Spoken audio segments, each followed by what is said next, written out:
Hello everyone, Wanderer here, and today we're going to try something different. This is going to be more of an instructional video, but it's not really geared toward the public. It's more geared toward a select audience of friends, and we'll see how it goes, and maybe I'll release it to a wider audience. But the main focus is to go over a few ways to install modded Minecraft instances. So there's several different ways. You've got your different launchers. You've got the FTB launcher, the ATL launcher, the Twitch launcher. I haven't really used it, but there is a new dedicated Minecraft launcher as well that can be used. And then there are other ones too. And the one we are going to focus on is called MultiMC. That's the one I prefer to use, and it is getting expanded constantly over time. So the first thing you need to do is go to multimc.org and download and install. And you are probably going to want the Windows version, although depending on what you're running, or if you really want to be dangerous, you can do a dev version. But you're going to want to download and install the Windows version. Now I have already done this, and well, this is what it's going to look like. This has a little bit more involved than I have in mind. But let's get to it. So this is what I currently have in mind. So you can set it up so it automatically logs into your Minecraft account. You can set it up so that you can switch back and forth between different accounts. And you can set up multiple instances. So the first thing I'm going to do is go over how to do a vanilla instance. So we're pretty much always going to start with add instance, and it's going to pop up on the other screen. Come on. There we go. So for this one, we're just going to do vanilla. We're going to call it. We're going to do the most recent version, 1.14.4. We're going to give it that name, and we're going to stick it in the vanilla folder. We'll go over these options in a little bit. We're just going to stick here with vanilla right now. You can filter it and show what you want. These are all the core releases, going all the way back to 1.0. And then you can also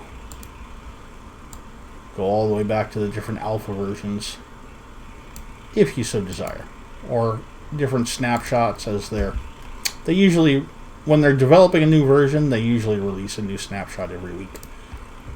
But we're just going to use the most recent stable release version. And that's pretty much all you have to do. Hit OK. It's right there. And you can either, I think you can double click on it, and you can right click on it and launch it. You can do launch from here. Whatever you want to do. And it will start up and run. And that's about it for a vanilla version. Really simple. Now, for modded, there's several different options. Like right here, I have Techtopia, which is not a mod pack. It's just a single mod. So I'm not going to create a whole new one. We'll just look at this one.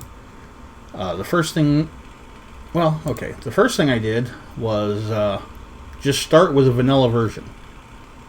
In this case, the mod pack needed 1.12.2, so I started with that. Gave it the name Techtopia, put it in the modded folder, and we had what was here. Then you go in and edit the instance, and you come. It'll have Minecraft here. The first thing you need to install is Forge. So you just go install Forge, pick the version you want. In this case, the recommended version is the one that I have installed. So it's already there. We don't need to worry about that. Then you need to go and download the mods that you want to install and get the jar files. Since this one's already installed, I've already done that. I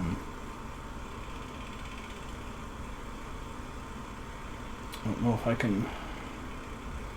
Well, basically you just find what you want, download it to your local hard drive, and then come here and select what you want.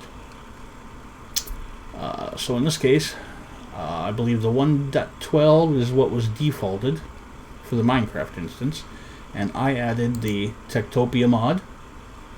I added a light level overlay, which you toggle that on and off, and it tells you which blocks are dark enough that they'll spawn monsters, so you can go around and light the place up, which is kind of important when you're trying to get a village established, which is the whole point of Techtopia. And then I also installed Journey Map so I could see the world. It isn't required to have it on...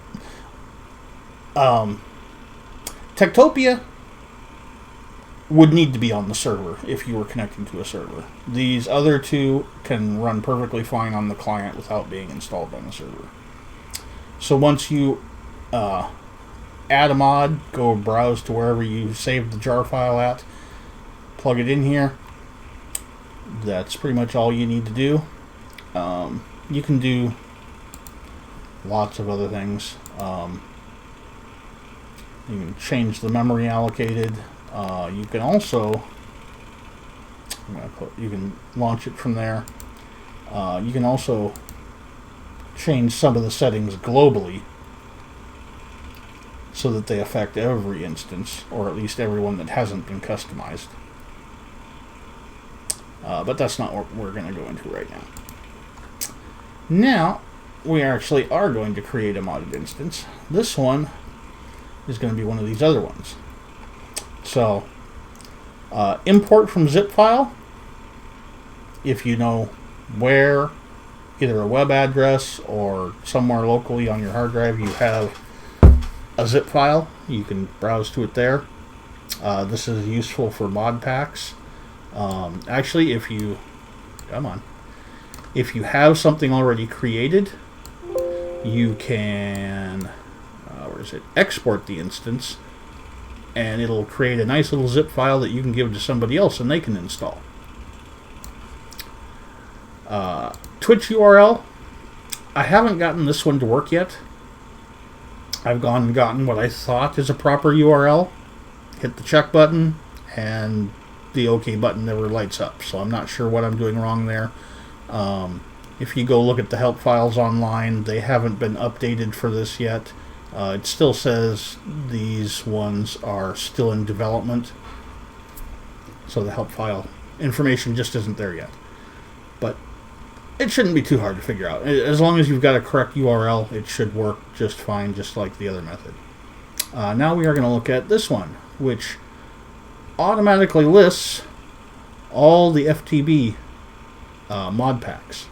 And they are also going to have support for the ATL launcher and a couple other launchers and the mod packs that are supported on them in the near future. So you got lots of different ones here.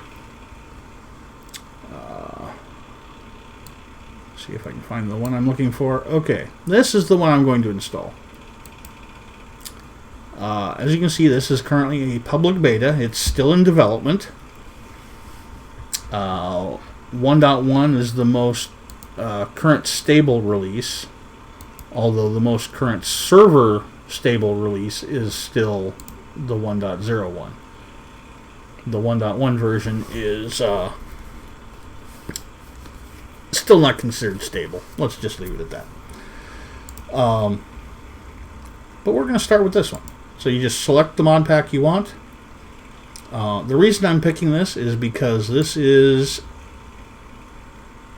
a introductory mod pack. It's designed for people who don't have a lot of modded Minecraft experience, and gives them an opportunity to learn how the different mods work, whereas other people who are more experienced modded Minecraft players have experience with a lot of the individual mods. They know probably 75% of how each individual mod works, and they just have to figure out how it has been customized for the specific pack that they're playing. So this one is an academy. It teaches you how to use the different mods, and it does that through a series of over 300 quests to walk you through different steps for the common ones. It has lots of built-in guidebook pages, so you don't have to go searching online through wikis to find stuff, and it's supposed to be a good learning method. So we are going to install this one. So it'll go download. I hope I told it to put it in the right folder. We will see shortly. I don't even think I gave it a name.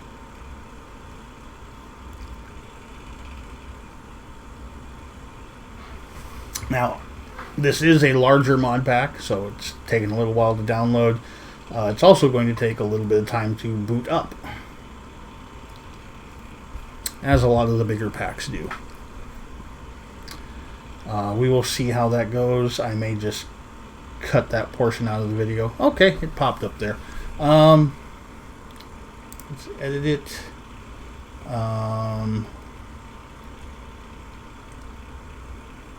Can I... settings, maybe? No. No.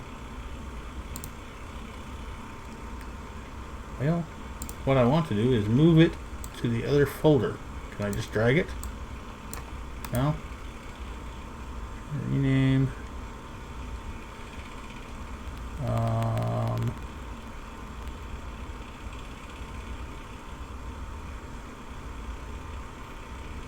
Well, I'll figure it out later, but I want to move it up under the modded folder instead of the vanilla one. And this is probably going to take a little while, but we're going to launch it and see how it goes. So you're going to get a log window, and the first time you're launching it, it's probably going to take a little bit longer than normal. It's got to do some extra installation stuff. And it is not uncommon at all to see occasional error messages trying to mesh the different packs together. Most of the time you don't need to worry about it, but if there is something that goes wrong, you can always come back and look through the log and see if you can find something out, or even send something on to troubleshoot for the devs. This is a typical FTB screen where it's you got the different progress bars showing you all the different stuff it's loading.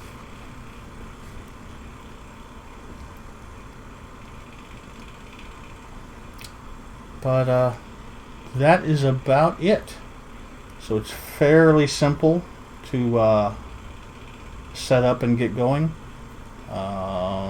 Looks like we are only using about 2 gig. I would probably go and increase it for this large of a pack. But that's also going to depend on how much memory you have available in your computer.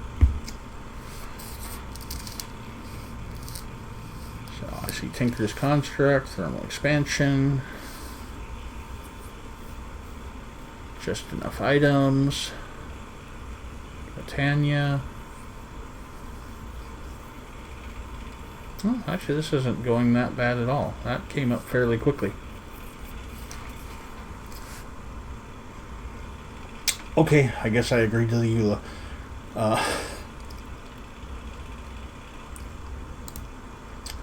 So there it is, Feed the Beast Academy. And of course, you can do a single player world if you want it on your machine.